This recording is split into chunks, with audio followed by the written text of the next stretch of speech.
Over the past few years, I've been collecting up the collector's editions of the Pokémon Adventures manga. This is a manga that came out very shortly after the original games and takes what people refer to as a more serious approach to the source material. Despite owning these for so long, they've kind of just been collecting dust on my shelf. That all ends today, however, as we are going to go together through the red, green, and blue chapters of the Pokémon Adventure manga. Unlike the beginning of the Pokémon anime, we are met with a protagonist who already has a decent understanding of being a Pokémon trainer, Red and his partner Poliwhirl. His intelligence blends into arrogance though when he blows off meeting the legendary Professor Oak just to get mollywopped by the holy trinity of Team Rocket, Blue, and some mysterious mythical Pokémon. This swift hit to his ego leads Red to swallow his pride and pay Professor Oak a visit. Or at least he would have been visiting him had he been home. Instead, what Red does is a lot closer to breaking and entering. Oak agrees with me too, as he immediately labels Red a thief upon walking in the door. And Red's case isn't helped by the fact that him getting jump scared caused him to fall back on the back table, releasing every single Pokémon in the lab. The pair heads out to right Red's wrong, and end up all the way in Viridian City, with only one Pokémon left to catch. They tail him down to the closed down Viridian Gym, complete with creepy dim lights and a bust of this oddly attractive Italian man. Oh, and a giant wild Mawchoke that attempts to pancake our protagonist. Luckily, the last Pokemon, Bulbasaur, comes to the rescue, giving Red the time to think and pull the window to set up a powerful solar beam that makes Mawchoke the first mark on the kill count. I'm just kidding. But Professor Oak sees Red and Bulbasaur's synergy and gives the Bulb Pokemon to Red, along with the Pokedex and the encouragement to go out and chase his dream of being a Pokemon master, thus beginning a journey that will span over 25 years. Red heads back into the forest, running into Blue again, and this time somehow under even worse circumstances when Blue mistakes Poliwhirl for a wild Pokemon and folds it like an omelet. Instead of whiting out and losing money though, Red tries to give Blue the old 1-2 punch before he even realizes that it's someone he met before. The two learn about the other's Pokedex before the story gives us an extraordinarily on-the-nose depiction of how these two characters differ. Blue tries to catch an obviously in distress Kangaskhan before Red stops him and goes out of his way to solve the Kangaskhan's problem, in the form of curing its baby's poison. The two then split up again, but spoiler alert, it won't be for very long. Upon making it to Pewter City, Red runs into our favorite Geneva Convention violator, Pikachu. Pikachu has been stealing fruit, and instead of using the exceptionally technologically advanced Pokeball, the people of Pewter City try to contain him in a butterfly net. I guess it isn't a surprise though that they don't have Pokeballs, as they seem gobsmacked when they see Red's Bulbasaur. Red catches the Pikachu, much to its dismay, and decides to take on Brock's Gym Leader Challenge after hearing about it in a somewhat condescending lesson from Blue. There's only one problem. Team Rocket has left the Pokemon Center unoperational, and Pikachu is Red's only Pokemon with any health left. Red tries to train Pikachu, but he just isn't interested in Red, forcing him to use Poliwhirl and Bulbasaur with their collective 2 HP to beat all the gym trainers and Mr. Drying Pan himself. Due to his use of grass and water typing, Red is able to sweep through the peons at the cost of his compatriot's final bit of energy. This leaves only Pikachu to fight Brock and his Onix. Onix shoots rocks at the mouse, who dodges 99.9% of them with ease. The 0.01% that does hit him, however, prompts him to attack Red. Seeing this pitiful display of non-cooperation leads Brock to think he has an easy win, using his Onix's ultimate tornado attack. In spite of Pikachu's shocking betrayal, Red pushes the mouse out of the way, which serves as a bonding exercise apparently, because Pikachu swiftly shocks Onix so hard that it literally explodes. This gives Red the badge, one of 2 trainers to acquire it, coming after Blue of course. Red sets off onto the next route and sees a water trainer in her Staryu struggling to fight a Gyarados. A combination of Bulbasaur's Vine Whip and Staryu's Bubble Beam weakens just enough for Red to catch the ferocious fish. Instead of keeping it, however, Red returns the fish to the water trainer, who tells him it was her Gyarados that was kidnapped and returned to her much more evil than when it left. The two head to the Pokemon Center to heal and talk to Professor Oak, where they learn this evil deed was more than likely done by Team Rocket. Red and the now introduced Missy, as courageous as they are, decide to take their Pokemon down to Mount Moon so they could face Team Rocket head on. This is exactly what happens too, as immediately after entering the tunnel, they run into a very important looking Rocket Grunt in a scarf. Pikachu and the Rocket Rhyhorn fight, and Pikachu gets the upper hand, until the dastardly trainer injects Rhyhorn with a serum that makes it immediately evolve into Rhydon. Misty realizes this is the same thing they use on her Gyarados before getting her rocked by Rhydon's horn drill. Red realizes he can't beat Rhydon head on, but he can get away by having Pikachu cause a rock slide, separating the pair from Team Rocket, and allowing Red to grab the Moonstone in all of the confusion.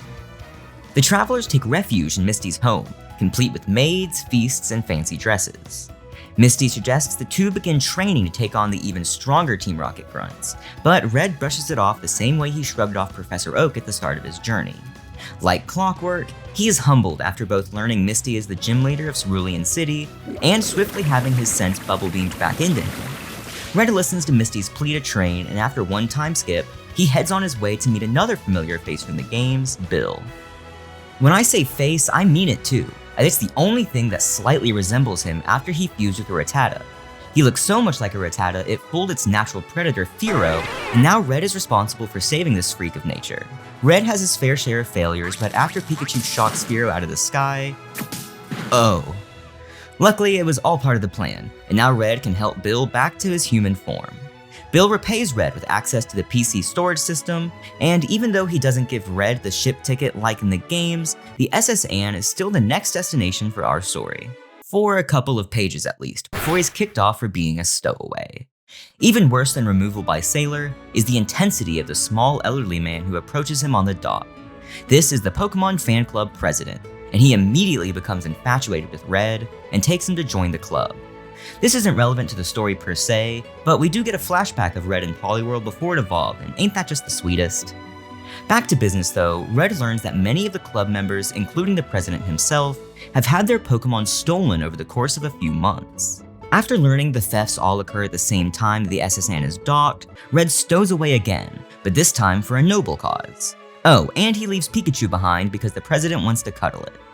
Immediately after getting onto the ship, Red falls for the old Voltorb Pokeball trap and gets confronted by the gym leader who runs the SS Anne, Lieutenant Surge. Lieutenant Surge immediately admits to stealing the Pokemon from the fan club because he disagrees with their high-maintenance, pacifistic lifestyle. Oh, and so he can sell them. He doesn't mind to confess because he plans this time to kill Red instead of throwing him off the ship.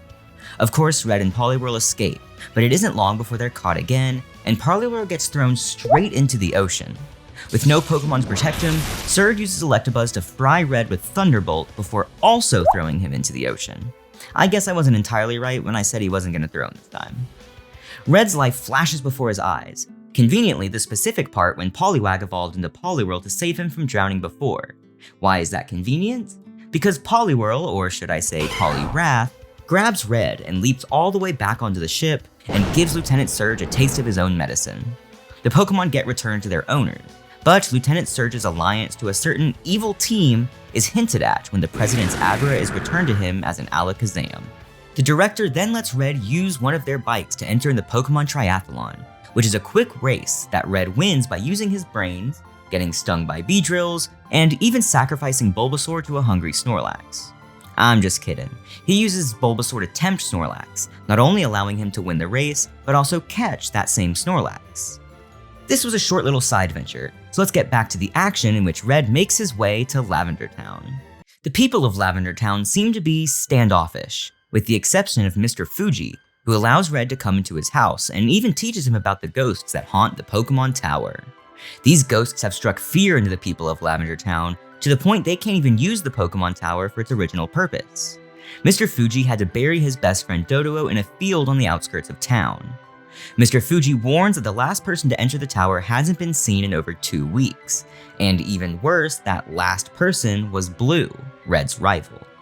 In a mix of wanting to save Blue and showing that he's just as brave and strong, Red makes his way into the Pokemon Tower. On site, he's attacked by a horde of what he believes are Pokemon ghosts, but are actually just Pokemon zombies, which is an important distinction as ghosts wouldn't fall apart to the touch like this Psyduck. Gross. Red finds out that the mysterious fog that fills the tower is controlling the Pokemon zombies, and as he would soon learn, the shell of his former rival, Blue. The two engage in battle, Charmeleon versus Bulbasaur, until Red realizes the actual enemy is the Ghastly who's creating the fog. Ghastly orders Charmeleon to use Fire Spin, which ends up just leaving Ghastly open to be absorbed by Bulbasaur and shot out as a solar beam. Blue uncharacteristically gives his thanks to Red for saving him, before characteristically ignoring him to continue on his personal mission to get revenge on the person who hypnotized him in the first place. This is someone we've seen before, the grunt from Mount Moon who fought Red, except he isn't a grunt. He's a member of Team Rocket's elite triad, the Ninja Koga. The pair fight with his Arbok before Blue realizes that Koga is fighting remotely, and pranks him with the old zombie Psyduck meat shield trick before cutting his Arbok in half, adding another soul laid to rest in the Pokemon Tower. Speaking of souls laid to rest, Mr. Fuji is finally able to give his Doduo a proper resting place. He thanks Red and Blue before the two split up again to continue their respective journeys. The next chapter marks the beginning of the next volume, and it starts off with a bang. After Bulbasaur evolves into Ivysaur, Red meets with a mysterious young lady who sells him a load of useless, yet stylish, items for his Pokemon. Red calls Professor Oak to update him on Ivysaur's progress, when he learns that Squirtle was stolen from the lab, leading him to wonder how there can be so many different bad people in the world. Luckily, or unluckily depending on how you see it, there's only one bad person, as Red learns the girl who scammed him also had a Wurturtle. She tries to get away and even tries to scam him one more time before Snorlax mega punches the child into a comatose state. Red leaves her be and sets off on his next adventure, before realizing someone stole his badges. Red searches for Green before finding out he isn't the only one holding a Grud, as he sees a group of Team Rocket grunts talking about finding her as well. Naturally, Red pulls a Hitman maneuver and subdues a grunt before taking his outfit and sneaking into the Game Corner hideout. This is where Red, and we, get our first look at Mewtwo, a genetic clone of Mew whose progress is currently halted due to Green stealing important data on where to catch the mythical Mew. Red follows the grunts to explore the most recent sighting of Green, but it seems as though 1-16 is a fair matchup for her, as she makes short work of the majority of the grunts. Luckily, when the grunts do get the upper hand and swarm her with Tauros, Red comes out of disguise to save her, before she retakes the upper hand using her Ditto's transform.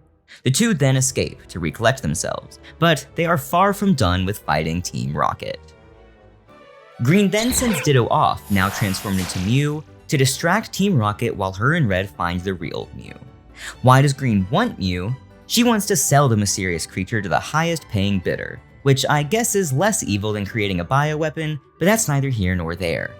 Using Team Rocket's stolen data, the pair actually does find Mew and gets close to catching it, before Team Rocket catches up, fainted Ditto in hand. In terms of Mews caught, both parties end up with a whopping 0, but at least Red and Green didn't get turned into stone like the grunt and his Jinx. As a thanks for his help, Green returns Red's badges and hits the sky. The next chapter is short and sweet, having Red and Blue quite literally run into one another and accidentally swap Pokemon. Red learns about Blue's strict training regime and his new Porygon, while Blue enacts this strictness onto Red's team. Not much comes out of this except Red teaching Blue's team the power of friendship helped make it so that his Machoke could finally evolve into Machamp. And Blue taught Red's Pikachu Toxic, win-wins all around. Red, now with his own Pokemon, heads down Cycling Road until he trips on a Tangela owned by the rich and powerful Lady Erica, gym leader of the Celadon City Gym. After learning this, Red challenges the woman. She agrees as long as he can prove himself by catching her and Eevee. Not knowing anything about this Pokemon, Red recruits Bill to help him find it, which they do. This Eevee, however, has something strange about it. It can evolve into a different form depending on what Pokemon it's fighting. This strange evolutionary technique isn't only used by Jimmy Ballard, 2006 World's Runner-Up, but also by Team Rocket. Red beats the Eevee, but instead of bringing it to Erica to win her challenge, he brings it to her so he can interrogate her on its condition. Erica ignores Red's questions and challenges him to the battle that she promised, and now Red wants to beat her even more, considering his assumptions that she's involved with the evil done to Eevee. Red sends out some of his strongest Pokemon, but they get beaten pretty easily by Erica, and she then walks towards the Eevee. She plans to let it out of its Pokeball to peacefully pass away, before Red tricks her into looking back at the battlefield long enough for Pikachu to get between her and the Eevee. All along, however, it was Red who was being tricked. Erica actually wanted this Eevee back to her so that she could heal it of the wrongdoings Team Rocket had done, and she only acted that way that she did to see if Red truly was the selfless trainer she had heard about from the other gym leaders.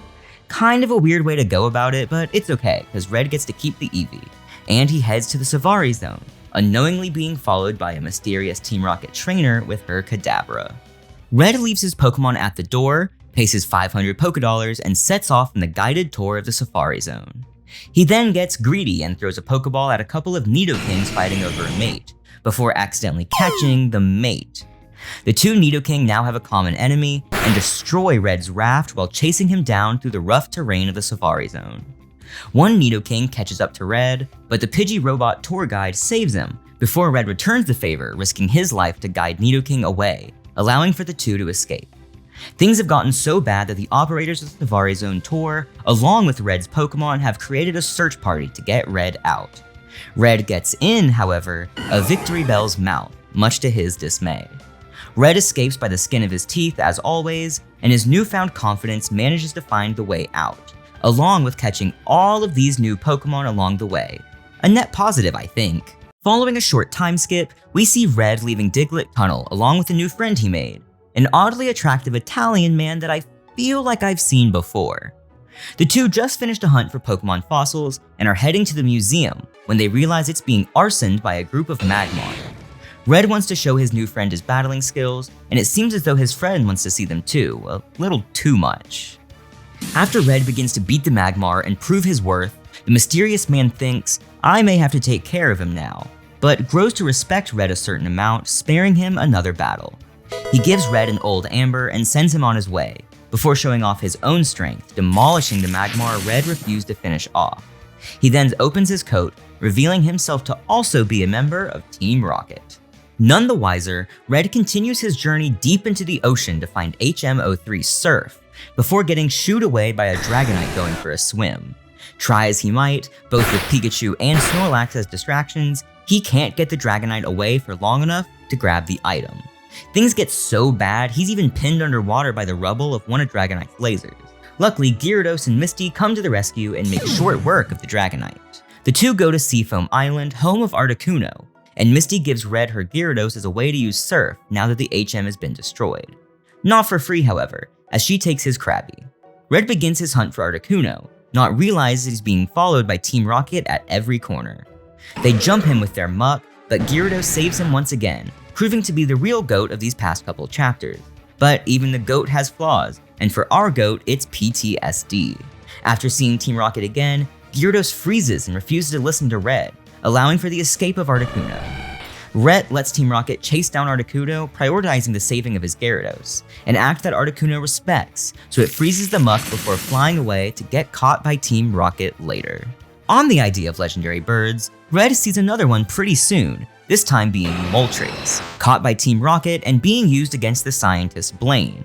Blaine betrayed Team Rocket after helping them create Mewtwo and catch Moltres. Team Rocket notices Red, and Blaine has to swoop in and save him, while Moltres falls in pursuit. None of their attacks are strong enough to put out Moltres' flame, but Blaine notices Red's old amber and sends him on his way to the lab to receive Aerodactyl. One pun and one "this pick goes hard" feel free to screenshot panel later, and Red brings Aerodactyl back, dealing just enough damage to Moltres for Team Rocket to retreat.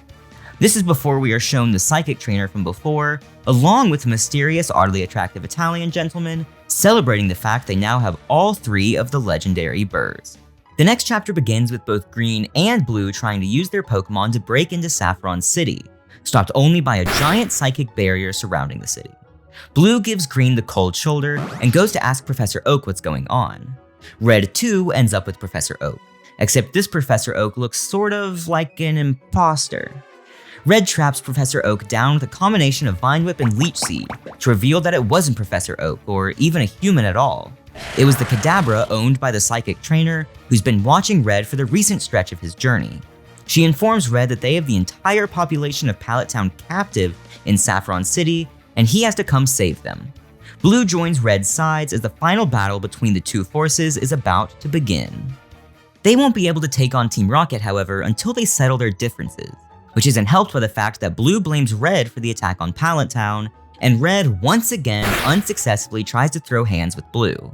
Regardless, the two go to Saffron City, where they attempt to find a way past the barrier. Blue and his Golduck have the power to see what's beyond the barrier, but they can't get anything physically through.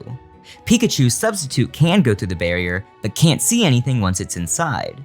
It seems like an easy solution to work together, but it isn't until Green arrives and suggests they combine their efforts that anything actually comes from it. Once inside, Blue runs into a familiar face, the ninja Koga. Not wanting to be made a fool of like last time, Koga uses Grimer to incapacitate Blue, leaving him helpless while Red runs into his old friend Lieutenant Surge.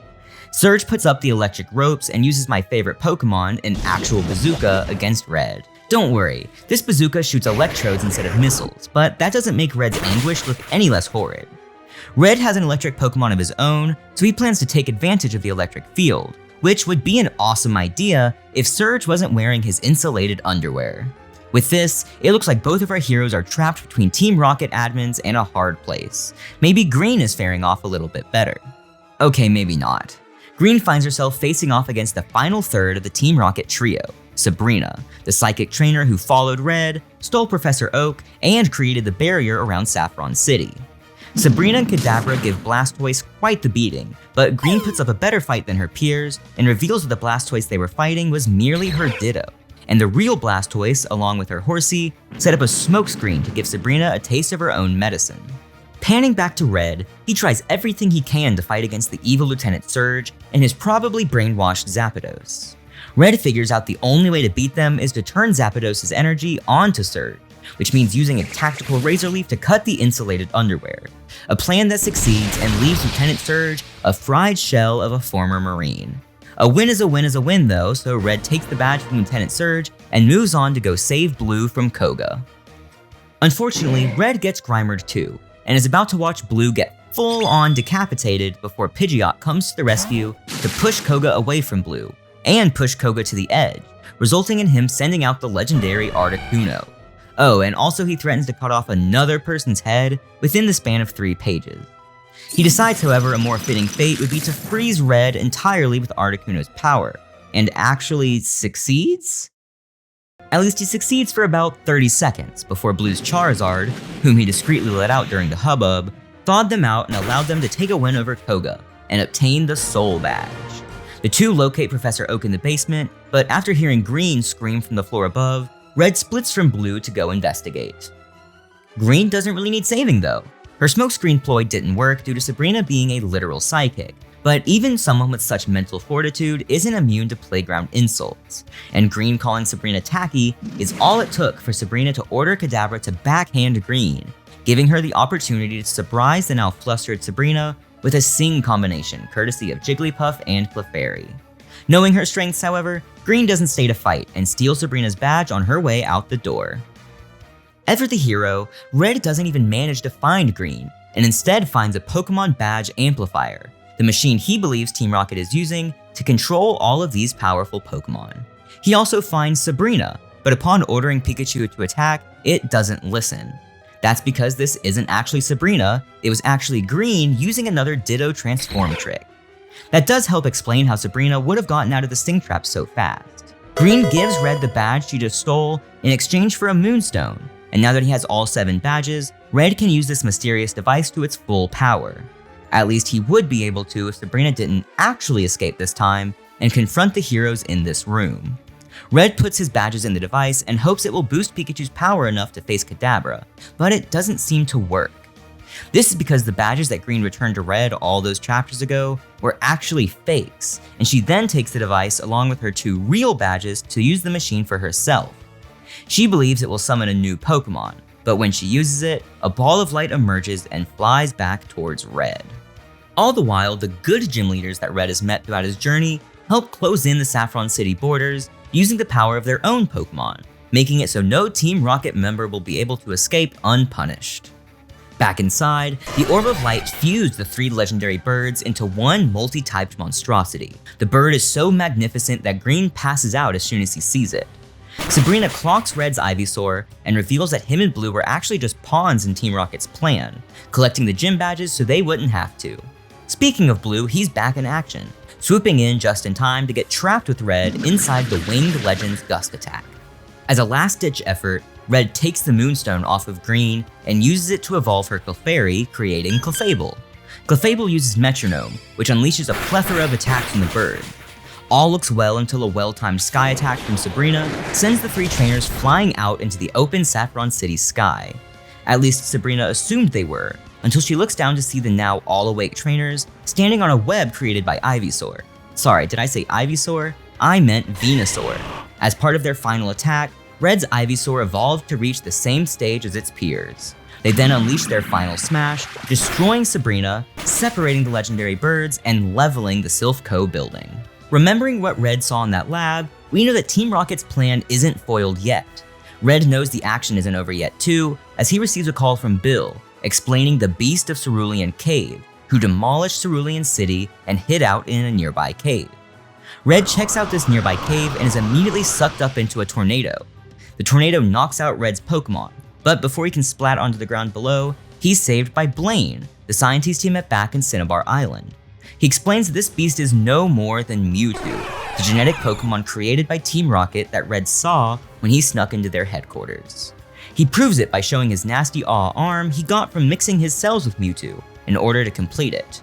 Now Mewtwo is running amok, and Blaine is going to fall to the Mewtwo cells, overtaking his body.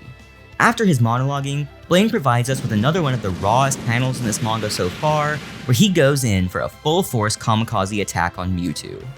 The tornado subsides, and Blaine uses what's left of his energy to tell Red that his love of Pokemon inspired Blaine to leave Team Rocket, along with giving him a Master Ball. Before Red gets to respond to that, however, he gets wave-checked by Mewtwo, who barely took any damage from Blaine's heroic effort.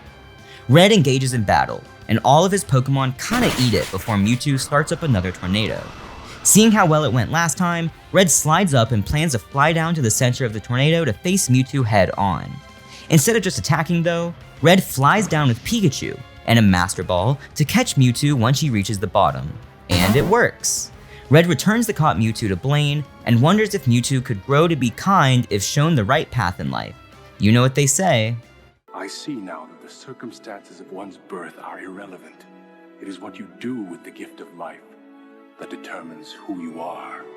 Red's next destination is the Indigo Plateau, which means he has to go through the Viridian Forest once again. While here, he meets this meek yellow-haired girl and helps her catch her first Pokemon, a Rattata. Of course, the chapter wouldn't be complete without some sort of conflict, which comes in the form of a Golem jumping out of the bushes to attack. This is followed by another Golem and a Weezing. I haven't played the games in a while, but I don't remember these guys walking around Viridian Forest. Red doesn't either, as once he takes the girl back to Viridian City, he asks the local townsfolk if they know anything. They teach him about the abandoned gym on the other side of the river, and being the Pokemon master he is, Red has to investigate. Red has been in this gym before, when he and Professor Oak found Bulbasaur, but unlike that time, the gym leader is actually in. It's the oddly attractive Italian man. He shares with Red that not only is he the gym leader, but the leader of the now debunked Team Rocket, Giovanni. Giovanni shows his prowess as a trainer by one-shotting Red's Poliwrath with Cloyster, before asking Red if he may want to join Team Rocket. Of course, Red says no, but then the offer gets a little more interesting. If Red wins, he gets Giovanni's badge and gets to move on with his life. But if Giovanni wins, Red has to spend the rest of his life under Team Rocket's control. The real battle begins, and Red sends his Snorlax directly into a punch from Nidoqueen, who then throws Snorlax through the wall. Giovanni also sends out Golem, who pinballs around the room in anticipation for Red's next Pokemon. Red instead tricks the Golem into going outside the hole that Snorlax created, where it's met with a headbutt so strong, Golem begins to crumble. Just as you'd expect from a Golem with its back against the wall, it explodes, taking out Snorlax with it. Now with a Beedrill against his neck, Red has to come up with something quick to get away from living a life of crime. Luckily, Red does have one more trick up his sleeve, or should I say under his foot. Aerodactyl comes out and hyper beams Beedrill and Giovanni so hard that Red can't even find them after he lands. All he finds is himself in some trouble when the entire building begins to collapse, and he takes a rock to the back trying to save his previously fainted Poliwrath. Red crawls his way out, right to the feet of his opponent, Giovanni, now with all of his ground-type Pokemon. Not only do they allow him to trap Red in an earthen jail cell, but Dugtrio also comes in and breaks the opening mechanisms on Red's Pokeballs. Oh, except for Pikachu. That's convenient. Giovanni can tell that it will take 4 seconds for Pikachu to charge up and shoot its Thunderbolt after it's sent out of the Pokeball, and based on his calculation, that is not enough time to save Pikachu from a nasty poison jab. What he didn't account for though, was Pikachu doing all the charging in the Pokeball and shooting Thunderbolt immediately, frying Nidoqueen and what looks like paralyzing Giovanni. How did Red allow Pikachu that extra charging time? Insulated glove, just like Lieutenant Surge's underwear from the Saffron City fight. Red passes out from exhaustion and is saved by the meek girl he helped at the beginning of this Viridian City fiasco. She asks Red if he could stay with them to teach them how to be trainers, now that the only trainer in their city has been obliterated, and he says he'll return after he completes his final trial, the Pokémon League. The prelims go on without a hitch, and as expected, Blue and Red both make it to the semifinals. Less expected are the other two semifinalists, Green and Professor Oak? Sorry, I mean Dr. O. Dr. O fights Green on their side of the bracket, and it begins with Jigglypuff versus Spearow. Spearow swoops in and Fury attacks Jigglypuff and its trainer, so Green tries to rebuttal with Sing. Jigglypuff's song literally isn't fast enough to reach a flying-type Pokemon, and so Green's back is against the wall. Right when she thinks she's going to lose, the other trainer leaves her with a life lesson. Stealing Pokemon is wrong. Instead of taking a second to rethink her choices, Green uses Disable and decides that the battle has to be airborne. She is going to use her Blastoise's cannons to fly up. A clever idea, but one that doesn't work out so well when Spearow uses Mirror Move to knock her out of the sky. Green has a realistic depiction of a panic attack that gives us a little insight on her backstory. 6 years before the events of the book, Green was carried away from Pallet Town by a giant legendary bird, where she would then grow up in the middle of the wild for the next 6 years. Upon learning that Professor Oak gave Red and Blue Pokemon and Pokedexes, she got jealous and stole Squirtle. Professor Oak then used her trauma against her to win the match, but all is well as he forgives Green and even gives her a Pokedex to make her an official protagonist. Speaking of protagonists, Red and Blue's semifinals match is actually a finals match because Professor Oak has proved his point to Green and decided to DQ himself from the competition. That means only one battle stands between us and the end of this godforsaken script. The battle begins with both trainers' starter Pokemon, Venusaur versus Charizard. Even though it seems as though Charizard would have the advantage, a quick poison powder knocks it off kilter. Red then switches into Snorlax to get a not very effective attack, but Blue switches too into Machamp. The two Pokemon get each other in a bear hug and seem to be a complete standstill. Machamp's strength and, articulate elbows give him the chance to get under Snorlax and slam him on the ground, setting up for the KO. But before Blue can get in for a finisher, Red gets Snorlax to use Harden. The hardened Snorlax gets launched into the air by Machamp's Chop and is assumed to be out of bounds, before it pierces the heavens with its double-edged attack to knock out Blue's first Pokemon. This leads Blue to send out Ninetale, and Red decided to let Snorlax get some rest. Obviously, Red sends out his water Pokemon Poliwrath, but it doesn't go well for him at first, with a speedy Fire Blast sending Poliwrath up into the air and slammed into the ceiling. Red sends out Pikachu and it's more of the same, Fire Blast right into the ceiling. To finish the job, Blue sends Charizard back out, and in response, Red sends out back Venusaur. We're basically right back to the start of the fight. Or so you think.